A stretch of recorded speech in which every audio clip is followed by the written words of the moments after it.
Hoy es 11 de marzo. A media hora de que se haya iniciado la sesión, no estamos hablando de lo que está pasando dentro del recinto. Me parece que es muy grande la movilización, ¿eh? Muy grande. Sí, hacía muy bastante grande. tiempo que no se veía. Una multitudinaria movilización política. Es muy grande la movilización. Es impresionante la cantidad de gente. Después vamos a mostrar un plano más global.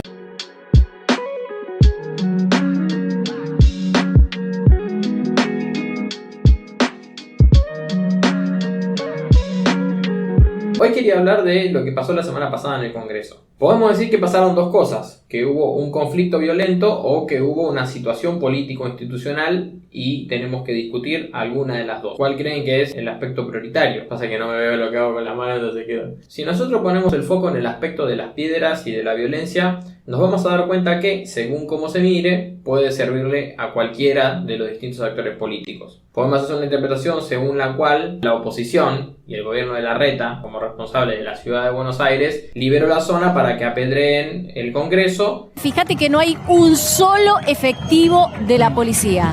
Nos hacíamos esta pregunta, ¿cómo nadie pudo prever esto, esta movilización? No pudo, no quiso. Sí.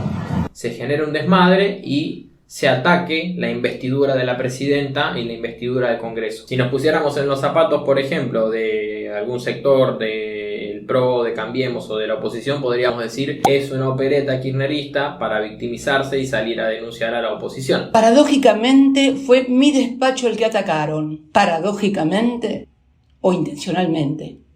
Otra perspectiva sería decir que la izquierda movilizó con una vocación destituyente. La movilización de la izquierda, el Polo Obrero y otras agrupaciones de extrema izquierda que llegaron con palos, prendieron fuego, gomas, ante la mirada de los propios manifestantes porque no hay policía. Pero claramente no fue lo que pasó porque vemos que la movilización fue multitudinaria, o por lo menos fue una movilización considerablemente más grande que la cantidad de fuerza que se dedicó al choque. Pero hay que tener cuidado con estas interpretaciones, porque poner el foco estrictamente en el aspecto de la violencia como algo aislado, como algo irracional o como una maniobra política de uno u otro bando, termina dando como resultado la cobertura política de lo que estaba sucediendo al interior del Congreso. Bueno, a esta hora, atención, la noticia más importante no pasa por lo que ocurre dentro del Congreso, sino lo que está pasando afuera. La verdadera pregunta entonces es: ¿qué se cocinaba dentro del Congreso? ¿Qué pasó en la Cámara de Diputados? ¿Qué implica el acuerdo con el FMI? ¿Quiénes, cómo votaron y con qué intención? ¿Ahí vamos? Entonces sabremos un poco más de ese problema que es el central. Lo que no podemos hacer es perdernos en la anécdota de unos hechos violentos, que suelen suceder siempre que un problema político de magnitud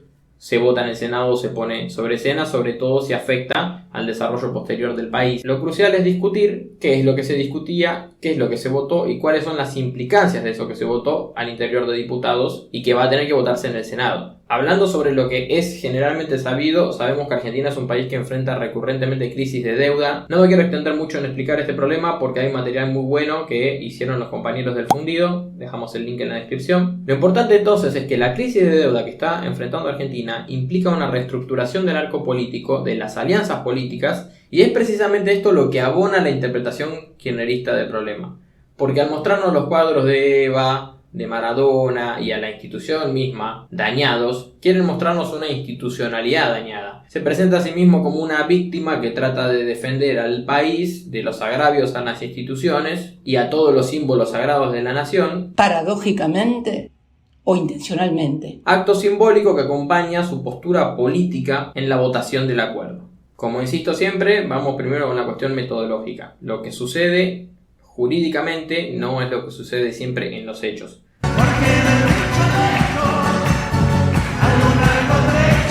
Lo formal no siempre es lo real. Formalmente hablando, el Frente de Todos, es decir, la coalición política que al momento de las elecciones presenta una lista unificada, constituye en sí misma una mayoría parlamentaria. El Frente de Todos y Cambiemos se presentan cada uno con un sello de goma a la justicia electoral en un momento determinado y eso les permite presentarse a elecciones. Ahora, la dinámica de las relaciones políticas es mucho más compleja. La estructura de alianzas dentro de un Congreso no queda petrificada en el momento de la presentación judicial.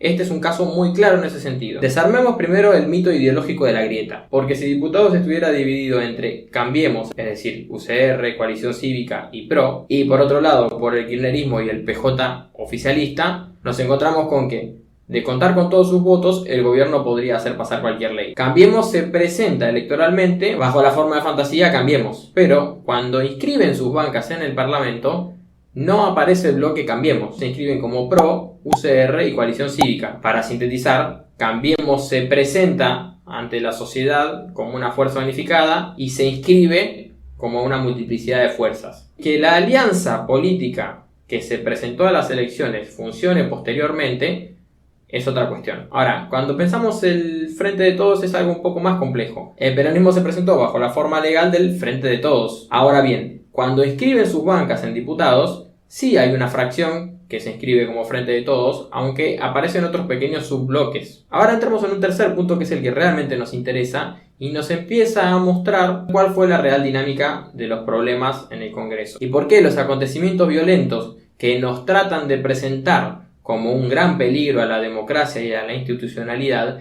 en realidad están encubriendo todo lo contrario, que es su fortalecimiento como un organismo de acuerdo entre las distintas fracciones de la burguesía. Y son los números de las votaciones. Para entender la dinámica de la votación vamos a recurrir a unos gráficos, precisamente porque algo que en realidad es muy sencillo se nos presenta de modo bastante complejo. Vamos a tener que descomponer en varios pasos el problema. Hay que entender un poco la matemática del Congreso. La Cámara Baja, es decir, diputados, se compone de 257 diputados, uno de los cuales, en este caso Sergio Massa, preside la sesión y no tiene votos salvo que haya que desempatar. Ahora bien, una cosa son las fuerzas políticas formalmente y otra cosa son las fuerzas políticas de hecho.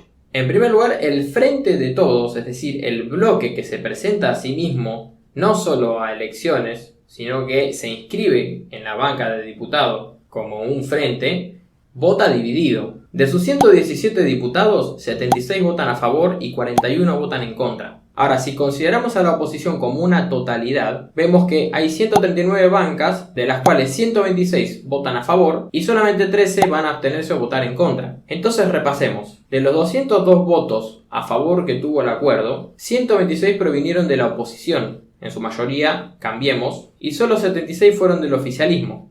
Ahora, ¿qué implicancias políticas tiene esto? ¿Podemos hablar del surgimiento de una nueva fuerza política en los hechos? Una alianza entre el albertismo, desprendido del kirchnerismo, junto con un sector de Cambiemos. ¿Podemos hablar de un gobierno débil que está siendo gobernado por la oposición? ¿Podemos hablar de un nuevo gobierno de coalición parlamentaria? ¿Podemos hablar del fin del kirchnerismo? Antes de dar mi opinión personal, los invito a que, si el video les pareció de utilidad, lo difundan, le den like, me gusta y sobre todo comenten. Armemos polémica, me interesa saber qué piensan y me interesa saber qué otros temas podemos seguir tocando. Yo lo que veo es el intento de Alberto de constituir una fuerza política propia, prescindiendo del kirchnerismo. Y un kirchnerismo que se empieza a ver expulsado en los hechos de su propio frente político y trata de retirarse con la mayor cantidad de honores posibles.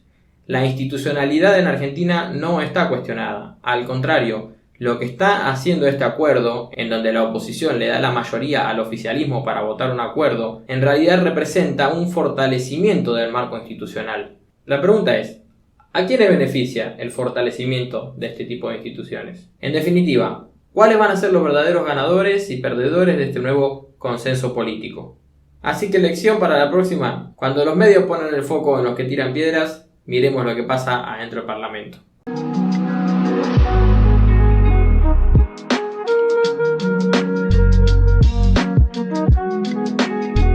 Cansancio, por favor. Yo estoy completamente detenido.